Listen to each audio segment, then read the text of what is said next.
Good day everyone, I'm Agapay Mark Anthony and I'm going to discuss the introduction of KARTILYA na Katipunan by Emilio Jacinto. Before I start, I would like to share some trivia about the KARTILYA na Katipunan. The KARTILYA na Katipunan was primarily written by Andres Bonifacio and later revised by Emilio Jacinto, creating a new rule book known as Decalogue. Jacinto was born December 15, 1875 in Tondo, Manila and attended San Juan de Letran College and later the University of Santo Tomas to study law but did not finish his degree. Let's proceed to introduction to Emilio Jacinto as the author and his role in the Katipunan movement. Emilio Jacinto was a Filipino general and a key figure in the Katipunan movement, the revolutionary society led by Andres Bonifacio. He was a key figure in the Katipunan movement, serving as its spokesperson, handling its finances, and advising on fiscal matters. Jacinto was known as the brains of the Katipunan and served the society's spokesperson. He was also the author of the KARTILYA ng Katipunan, the society's primer embodying its moral and nationalistic principles. After Bonifacio's execution, Jacinto continued the Katipunan's struggle and refused to join the forces of General Emilio Aguinaldo, the leader of the Katipunan Magdalo faction. He lived in Laguna and joined the militia fighting the Spaniards. Jacinto died on April 16, 1899 at the age of 23. Emilio Jacinto wrote for the Katipunan newspaper under the pen name Di Masilaw and used the alias Pinkian in the society. His contribution to the Katipunan and the Philippine Revolution made him one of the highest-ranking officers in the movement and a significant figure in the fight for Filipino independence from Spain. Next is brief overview of the KARTILYA ng Katipunan and its significance in Philippine history. The KARTILYA ng Katipunan is a set of ethical values that shaped the minds of Filipinos during the Philippine Revolution. It is a document that serves as a guide for the members of the Katipunan, a revolutionary society that aimed to overthrow Spanish colonial rule in the Philippines. The KARTILYA instilled ethical values and principles that guided the actions of the members of the society. The document contains a code of conduct and important values that every Katipunero was expected to embody, such as love for the country, respect for others, and a commitment to ethical behavior. The KARTILYA ng Katipunan was made to change the minds of Filipinos about their unacceptable behavior and advocates for equality of races, origins, education, and religion. The KARTILYA ng Katipunan was created to shape the minds of Filipinos advocating for the love of country and self-evaluation. It is a document full of values that touch on self-reflection, leading the Katipuneros in the right path and serving as a reminder that everyone is equal regardless of skin color. This ethical code plays a significant role in uniting Filipinos to fight for independence and reflects the values and ideas of the Katipunan organization. Well, we are going to tackle the two important details about historical background during Spanish colonial rule. First is the socio-political context of the Philippines under Spanish colonial rule. Under Spanish colonial rule control, the Philippines had a rigorous social hierarchy, oppression, and exploitation as its socio-political environment. At that time, the Spanish colonial system created a structure similar to medieval hierarchy that sustained social and economic inequality by clearly dividing the enslaved or subjugated Filipino people from the ruling Spaniards. A form of tax collection was used to enforce Spanish dominance, and by the end of the 7th century, the method had been abandoned due to mistreatment of the local taxpayers. And also, the Spanish sought to fully Hispanize and Christianize the Filipino people, which resulted in the oppression of the local religions and the maintenance of all beliefs and practices under Roman Catholic influence. The second is the emergence of the Katipunan as a response to colonial oppression and exploitation. In response to these oppressive circumstances and in an expression of the Filipinos people's desire for freedom and independence, the Katipunan, a secret group that aspired to bring the Filipino people together in the fight for independence, was established in 1892. Emilio Jacinto's Kartilya ng Katipunan, which described the ideals and beliefs that a member of the Katipunero should preserve, was used as a handbook for incoming Katipunan members, and it reinforced values like equality, tolerance, freedom, and honor, reflecting the radical and liberal views of the day. Maybe you wondering what is the role and motivation of Emilio Jacinto behind the Katipunan. So first, Emilio Jacinto has a significant key revolutionary leader and influence within the Katipunan. As we know, Emilio Jacinto known as the brain of the Katipunan, and he played an important part as a revolutionary leader and in the battle for the independence of the nation of the Philippines from Spanish rule. As the spokesperson and financial administrator for the Katipunan, his role was crucial in the organization. Jacinto was known as a courageous and intelligent or articulate young man who led the fight for independence and had a significant impact on the Katipunan. He made a significant impact on the organization's leadership and ideological growth. So what are the motivations behind Jacinto's writing of the Cartilla and its intended audience?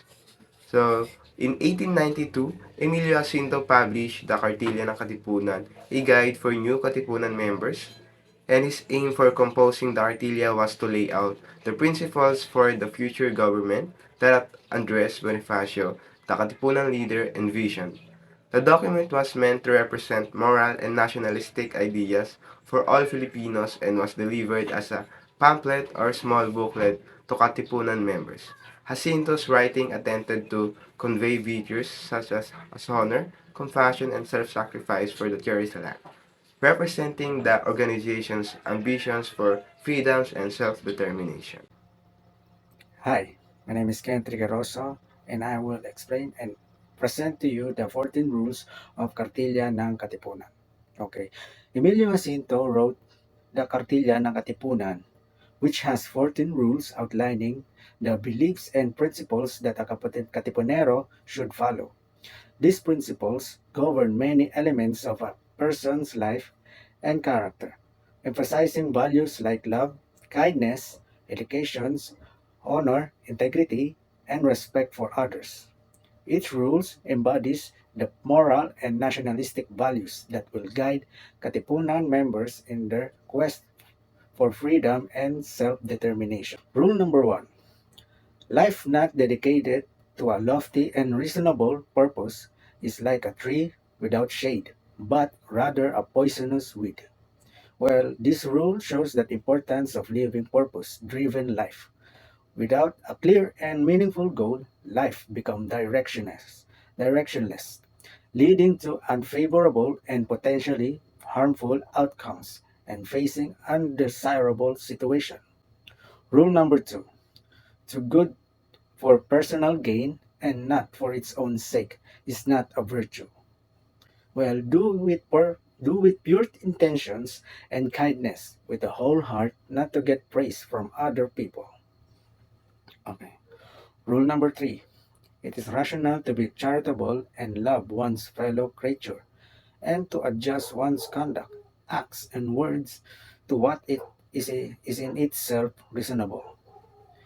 In this sense, kindness is simply in the act of giving love and service to fellow men without expecting any in return. Rule number four: whether our skin be black or white, we are all born equal. Superiority in knowledge, wealth, and beauty are to be understood, but not superiority by nature. Well, black or white, we are all born equal. We may be superior in knowledge, wealth, or beauty, but it's in nature. Rule number five: the honorable man prefers honor to personal gain. The scoundrel gain to honor. Well, in order to honor oneself, one must value honor rather than individual interest. True honor means having high ethical standards of behavior. Rule number six: to the honorable man, his word is sacred. Well, when we say something, it's not just about the words. Some people are good at saying they will do something, but they don't follow through with actions. We should do what we promise and ensure that our words are backed up by deeds. Rule number 7. Do not waste thy time. Wealth can be recovered, but not time lost. Well, in this scenario, we should value time because it has a big effect on our lives. Each second, minutes, and hours holds importance. So we need to use our time fully, wisely, and efficiently. Once time is gone, we can get it back. It's important for people to know the value of time. Rule number 8. Defend the oppressed and fight the oppressor before the law or in the field. Well, we should help those who need help, stand up for what is right, and support those who don't have power. We shouldn't let powerful individuals oppress us. Rule number 9. The prudent man is sparing in words and faithful in keeping secrets. And it shows the value of trust. The good person knows how to keep a secret to maintain the trust given by others. Rule number 10. On the thorny path of life, man is the guide of women and the children. And if the guide leads to the precipice, those whom he guides will also go there. Well, it's really important to be a good example for others because people will watch and follow their leader. I think a great leader knows how to guide their people in the right way. Rule number 11. Thou must not look upon woman as a mere plaything, but as a faithful companion who will share with thee the penalties of life. Her physical weakness will increase thy interest in her, and she will remind thee of the mother who bore thee and reared thee. Well, women should be treated fairly, and every woman deserves respect. We must love and care for them. A man should not make women feel small and take advantage of their weaknesses. Rule number 12. What thou dost not desire, done unto thy wife, children, brothers, and sisters. That do not unto the wife, children, but brothers and sisters of thy neighbor. Well, a man should be take responsibility for his action and remember that every action has consequences. Following the golden rule, which says, "Do not do unto others what you do not want to others to do unto you." Remind us not to harm others. We should avoid doing bad things to people. Rule number 13. Man is not worth more because he is a king, because his nose is aquiline and his color white, not because he is a priest, a servant of God, nor because of the high prerogative that he enjoys upon earth, but he is worth most who is a man of proven and real value, who does good, keep his words, is worthy and honest. He who does not oppress nor consent to being oppressed. He who loves and cherishes his fatherland, and though he be born in the wilderness and know no tongue but his own. Well, it talks about being a good, having a good qualities. A good man isn't judged by his job or position, but by his character and love for his country. And lastly, the rule number 14.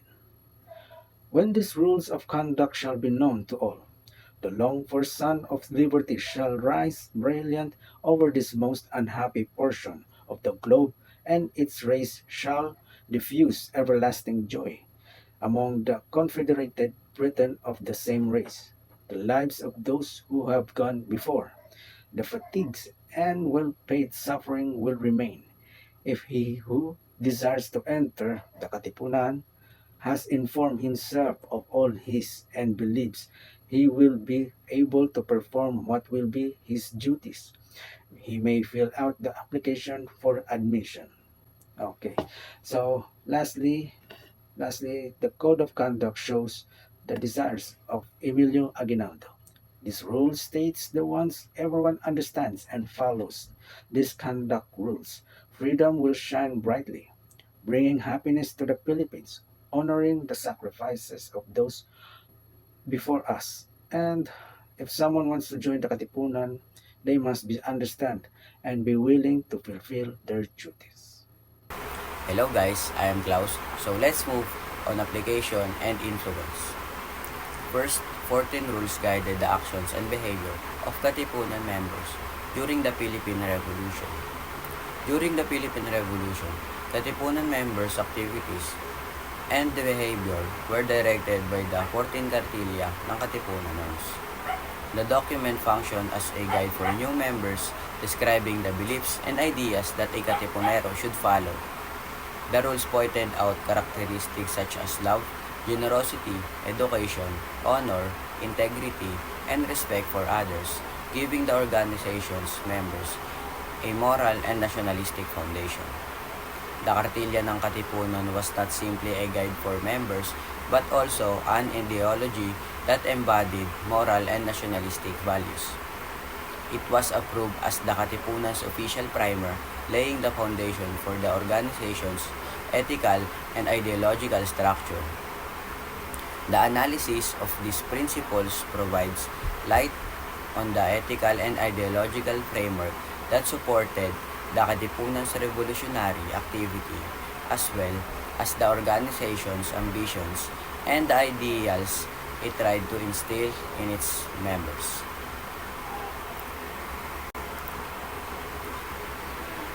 The second one is enduring influence of the Kartilya's principles on Philippine society and nationalist movements. Kartilya's principles have had an enduring impact on Philippine culture and nationalist organizations, as seen by their continuous use as a guide for ethical behavior and a symbol of the country's war for independence. The Kartilya emphasis on moral and nationalist principles has had a broad effect on Philippine society, including politics, education, and culture. The Kartilya ng Katipunan remains an inspiration to Filipinos, representing the country's aspirations for freedom and self-determination. The second one is enduring influence of the Kartilya's principles on Philippine society and nationalist movements.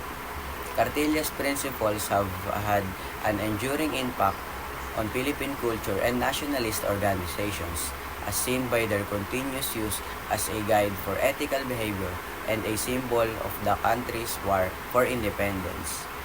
The Kartilya emphasis on moral and nationalist principles has had a broad effect on Philippine society, including politics, education, and culture. The Kartilya ng Katipunan remains an inspiration to Filipinos, representing the country's aspirations for freedom and self-determination.